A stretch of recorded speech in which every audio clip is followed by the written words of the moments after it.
Hello and welcome back to the course on deep learning. Today we're talking about max pooling and we've got some very exciting slides coming up ahead and even a special surprise at the very end of the tutorial. So let's get started. The first question is, what is pooling and why do we need it? Well, to answer that question, let's have a look at these images. On these three images, we've got a cheetah. In fact, it is the same exact cheetah. On the first image, the image is positioned properly, and the cheetah is looking straight at you. On the second image, it's a bit rotated, and the third image is a bit squashed. And the thing here is that we want the neural network to be able to recognize the cheetah in every single one of these images.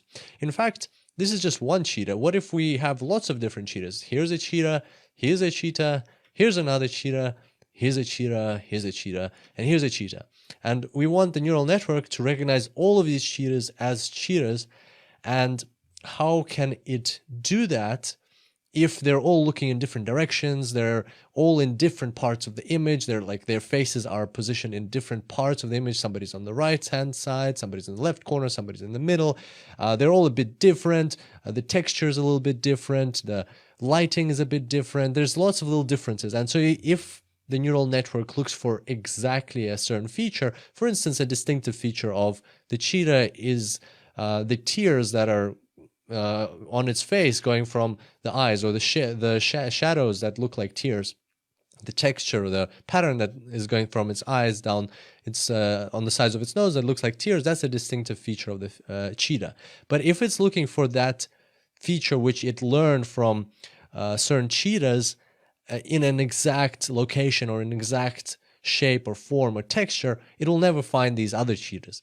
So we have to make sure that our neural network has a property called spatial invariance, meaning that it doesn't care where the features are located. Not so much as in which part of the image, because we've kind of taken that into consideration with our map, with our convolution layer, but it doesn't have to care if the features are a bit tilted, if the features are a bit different in texture, if the features are a bit closer or if features are a bit further apart relative to each other. So if the feature itself is a bit distorted, our neural network has to have some level of flexibility to be able to still find that feature.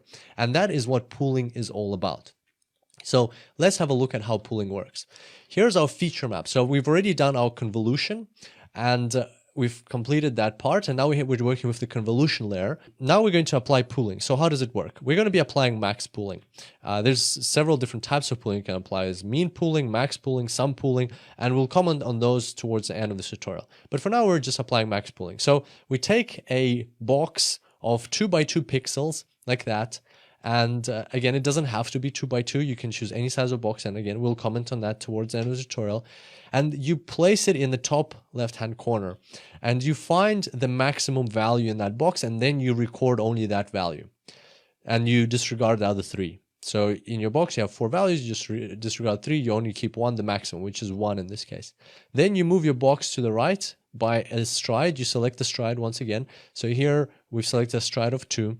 And that's what you normally select. You can select a stride of 1, you can select, so there are overlapping boxes, you can select any kind of stride that you like, even 3 if you want, but we're selecting a stride of 2 here, and that's what is commonly used. And then you repeat the process, you record the maximum. Here, if you cross over, it doesn't matter, you just continue doing what you're doing, so you still record the maximum here, 0. Here the maximum is 4, here the maximum is 2, here the maximum is 1, 0, 1, 0, 2, and then 1. So as you can see, a few things happened. First of all, we still were able to preserve the features, right? The maximum numbers, they represent, because we know how the convolution layer works, we know that the maximum or the large numbers in your feature map, they represent where you actually found the closest similarity to a feature. But by then pooling these features, we are, first of all, getting rid of 75% of the information that is not the feature, which is not the important things that we're looking out for.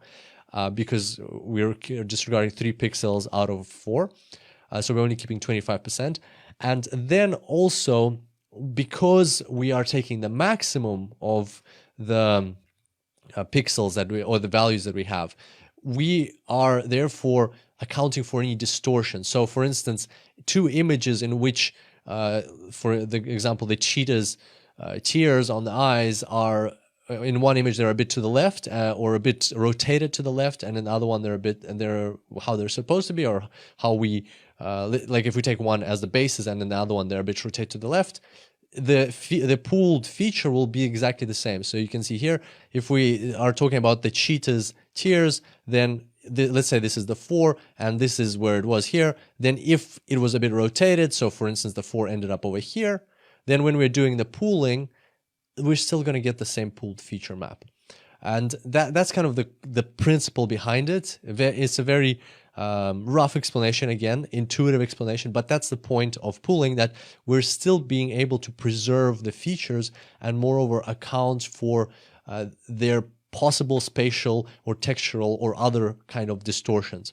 And in addition to all of that, we're reducing the size. So there's another benefit. So we're preserving the features, we're introducing spatial invariance, we're reducing the size by 75%, which is huge, which is really going to help us in terms of processing. And moreover, another benefit of pooling is we're reducing the number of parameters. So we're reducing, again, by 75%, we're reducing the number of parameters that are going to go into our final layers of the neural network. And therefore, we're preventing overfitting. It is a very important benefit of pooling that we're removing information, and that is a good thing. That is a good thing because that way, our model won't be able to overfit onto that information, especially because that information is not relevant. Remember, like at the very start, we were talking about, even for us as humans, it's important to see exactly the features rather than all this other noise that is coming into our eyes. Well, same thing for neural networks. By disregarding the unnecessary, non-important information, we're helping with preventing of overfitting. So there we go. That is what pooling is about. And the question here is, of course, why max pooling, right? There's lots of different types of pooling, and why a stride of 2, why a size of 2 by 2 pixels, lots of all these things. And on that note, I'd like to introduce you to this lovely research paper called Evaluation of Pooling Operations in Convolutional Architectures for Object Recognition by Dominik Scherer from University of Bonn. There's the link. And the beauty about this paper is that it's very, very simple, very straightforward. So if you've never read a research paper before, but you'd like to give it a go, this is a great place to start. It's very short, only 10 pages, very easy to read. And plus, the extra benefit is that now that we've discussed convolution and pooling, you will be totally comfortable with everything that they're talking about in this paper. And this is a great way to actually reinforce your knowledge. So I highly recommend checking this paper out. It'll take 20 minutes to read it. And you can even skip part 2, which is called related work. If it feels a bit far-fetched or alienating, just don't read that part. Just go straight from part 1 to part 3. And one thing that you do need to know about this paper, they talk about a concept called subsampling. Well, subsampling is basically average pooling. So remember how here we were taking the maximum. So in our square, we were taking the maximum value. There's a concept called mean pooling or sum pooling. Sum pooling is you just sum these values up. Average pooling or mean pooling, you take the average value out of all of these. And subsampling is kind of like a generalization of mean pooling. It's a more kind of generalized approach to taking the average of these values. And you can read a bit more about it in the paper, but otherwise just think of it as average pooling when you're reading that paper. And so that's where you can get some additional information on this topic. And now kind of let's recap. Where have we gotten to? So there's our input image. Then we applied the convolution operation and we got the convolution layer. And now to each of those feature maps that we get, we've applied the pooling layer. So we've done these 2 steps, convolution and pooling. And now we're going to do something very fun, something exciting. We're going to experiment with this. So this is a screenshot I took from a tool created by Adam Harley from back when he was at Ryerson University of Computer Science, and now he's at Carnegie Mellon, I think, doing his PhD. And a great tool. So let's open up, let's have a look. So you can find it. You can't actually find it through Google. You have to know the URL. It's just hard to find it through Google because there's no text here.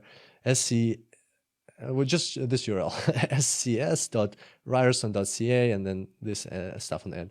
And basically, this is exactly what we're doing, but visualized. So here, you need to draw a number. So let's say I draw a number 4. And this tool will put the number 4 here. That's your image in our first step. Then this is the convolution step, right? And this is the pooling step. And also pooling, by the way, is also called downsampling. So pooling and downsampling are the same things.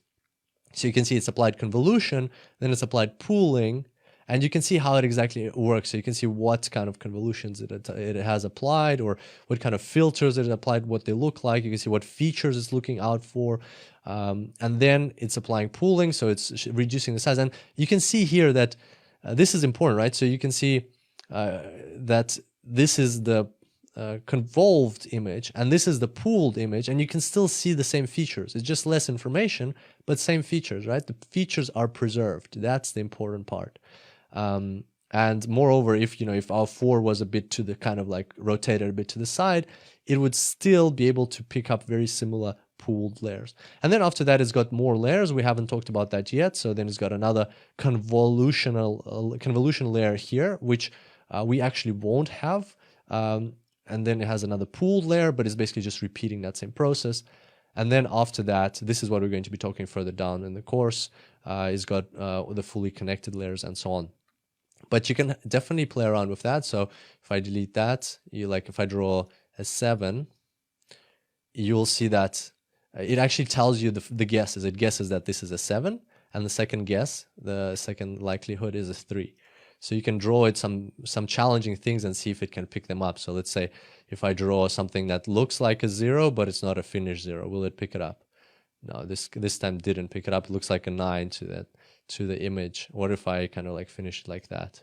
See, now it thinks it's a 0 or a 9. And you can see over there what's lighting up, the 0 or the 9. But we'll talk about that part further down.